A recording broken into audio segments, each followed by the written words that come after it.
Hi, my name's AudreyGale and I do art. Today, I'm going to be making a tiny art museum. In some of my past videos, I have really emphasized the importance of having an interactive thing at your booth, your art booth, for your customers to interact with, so that they can really have a fun, cool experience at your booth, which will eventually lead to more people coming into your booth and more people purchasing from your booth. I have been mulling over this idea for several weeks now, and I finally decided it is time to actually make it a real thing, because I have a lot of art shows coming up, and I think this would be the perfect addition to my booth. Basically, how it'll work is I'm going to decorate this box that I have already pre-assembled. We're gonna put flooring in it. We're gonna put brick on the side. I have little people. Let me show you. We'll be putting a door in the front and it'll be open like this. I'm going to be putting little tiny people looking at the art in there. We're gonna be putting in like wood flooring and doing a brick on the outside.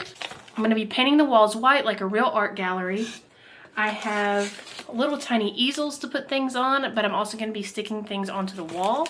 I'm also going to put it on a Lazy Susan so that when people come up to my art booth, they can spin it around so that they can get a whole 360 view of the tiny art museum. Not only is it going to be an eye catcher and something really cool for people to interact with, but I think it will also really engage the customers and it will motivate them to buy from the tiny art museum.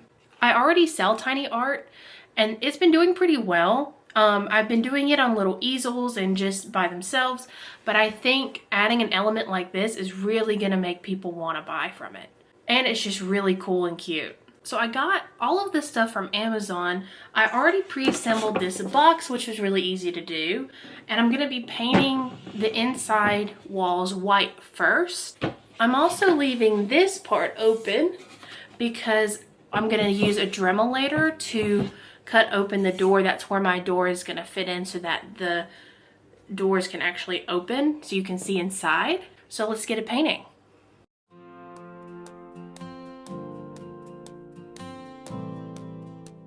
Okay, so we've completely painted the inside. There's 3 coats each. I might actually end up doing an extra coat to just, you know, get rid of any streaks or anything. Now I'm going to work on putting on the brick walls on the outside, and then we'll kind of come back and reassess the white here. So pretty much all of these supplies are like miniature dollhouse type supplies. These are just big stickers that I'm going to be applying to the side of my walls here. And let me show you. So obviously, like, doesn't reach all the way up, but we'll just kind of double up here. And let's see how it goes. I would sure love to not have to paint this all. Okay, that was a lot easier than I thought. We just pulled it right off and we got it right on the edge there. I wouldn't say it's perfect, but you're not going to be able to tell. So I'll take it. So now I've cut off a smaller piece and we're just going to try to fit it right there to kind of cover up the rest of that wood part. Alright, so we've got basically 3 sides of this done and it's looking really good. Even the brick is like matching up really well. You know, when you're talking about wallpaper or fake wallpaper, dollhouse wallpaper, you just don't know if it's going to match up well, but it really lined up perfectly. Let me show you. Got this side, come over here. This is our full back wall right here. And then one more time, full side wall. So our front, I haven't done yet because I want to cut this hole out first. Once that's cut out, I can put the brick on top. Now what I'm going to do is actually put another coat of white on the walls here. So that it's just real nice and smooth. I've been thinking about putting like a accent wall. That would be cool. We'll just see. I don't want the color of the walls to clash with any of the art, so white is just like the obvious choice. All right, so I've got this door here and it's gonna open up from the front. I want to paint it black, I think. I just realized though, you know, it's kind of got this like metal netting part here. I'm not sure if you can see that. That is gonna be kind of difficult to not paint. So I might actually leave this part wood, like the wooden natural color, and do the rest of it black and just see what it looks like. And then we'll kind of go from there.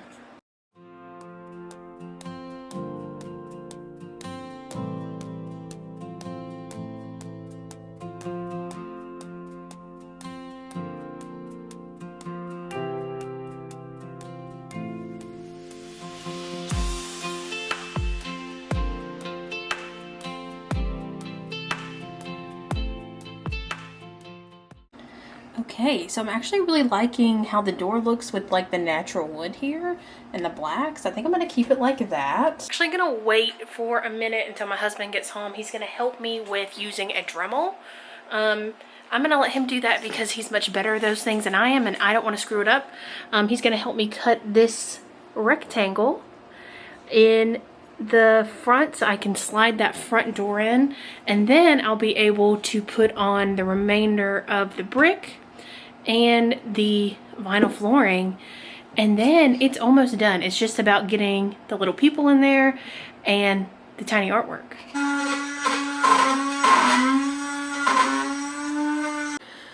So you can't have a mini art museum without having mini art, and I have like 3 pieces. Oh, it's time for the cat to eat. I have 3 miniature paintings that I can put in there currently. I need more. I need a lot more. I have basically one of my biggest shows of the year this Friday and Saturday, and today is Wednesday. So I need to make more than 3 tiny art pieces. So I have this little bowl of pre-painted canvases at my disposal. Let's get started. Okay, so I have spent the last few hours drawing some tiny paintings. Let's just kind of go through them, shall we? We got our hot dog here. We have got a Viewmaster, an Etch-a-Sketch, an ice cream cone, a juice box, an inflatable man, and a Beanie Baby. So obviously I'm gonna need a lot more of those to fill up this art museum. Let me show you the progress so far. So my husband successfully worked his power tool magic and got my door to slide in, and now it opens and you can see inside. Pretty cool.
Okay, so I've been toying around with the idea of how I'm going to get these mini portraits on the wall, because obviously, like, there's not going to be any wire on the back of this, right? Something I'm going to try using is this Simply Tacky. If you've ever used this before, it's great for like posters. I've used it on posters to like keep the paint on the wall so it doesn't mess up your paint or your interior. So I'm going to see if just like putting a little bit of that on the back would help. If not, my plan B is to do magnets. A lot of people request magnets anyway, so I might end up doing that. So this is like a gummy putty type material. So I'm just gonna get out a wad of it. And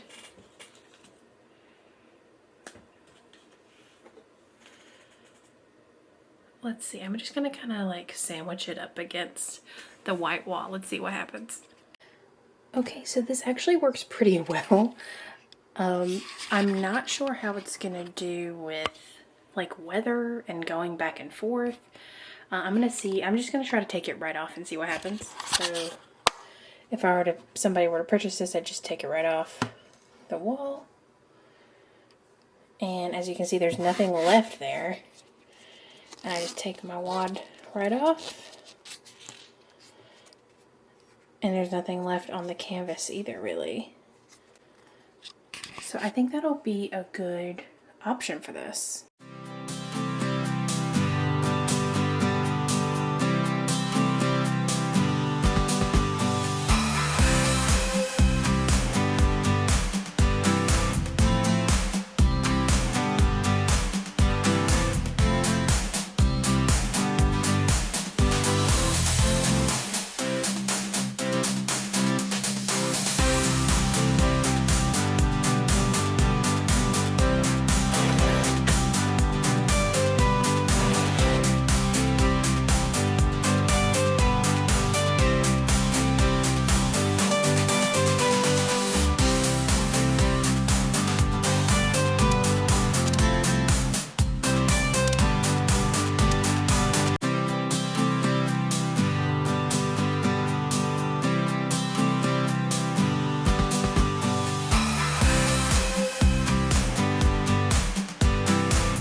Alright, so now that the Tiny Art Museum is officially complete, I'll be taking it to my show tonight and tomorrow night and see how everyone likes it.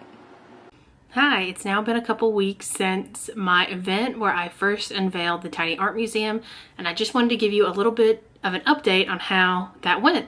So a lot of people like the Tiny Art Museum. I had a lot of people looking in and like saying how cool it was and that they've never seen anything like that and that it was creative, and they just really enjoyed it overall. I will say I think I could do better at like making it known that the things in the museum are for sale. I did tell people they were for sale, and I did have 3 people purchase from the art museum, but I think I need like a sign on the front of the door or something, or the front of the building that says all art $10, so people are just like aware that it is for sale and not just a fun thing to look at. I will say it didn't hold up the best physically. The only issue I had was with the sconces. Let me show you. So as you can see, these are where the sconces were. They are no longer. You know, first of all, only one of them turned on, which a little bit of a bummer, not a big deal. I was just gonna have it there for looks. Anyways, I hot glued them on, and before I even got out of the car, they were both off. Like, I think just the heat, you know, it's July here in Tennessee, and I just don't think that hot glue and that heat, it just came right off. And unfortunately, it took off some of the sticker with it. That's gonna be easy to fix and patch up.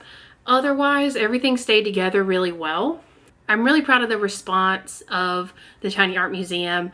I'm really proud of how it turned out despite our little issue with the sconces. And I'm really excited to see how it is perceived in my upcoming events. I have a lot of events coming up where I'm gonna be taking it.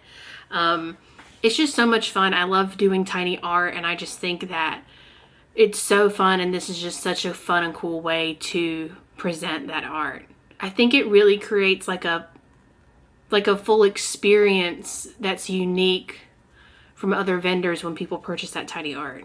Thank you so much for watching this video. If you enjoyed it, please give it a like. If you're into this sort of thing, I make videos every couple weeks about art markets, art tutorials, paint parties, murals, all sorts of stuff like that. So if you're into that sort of thing, please subscribe. And thanks for watching. Bye.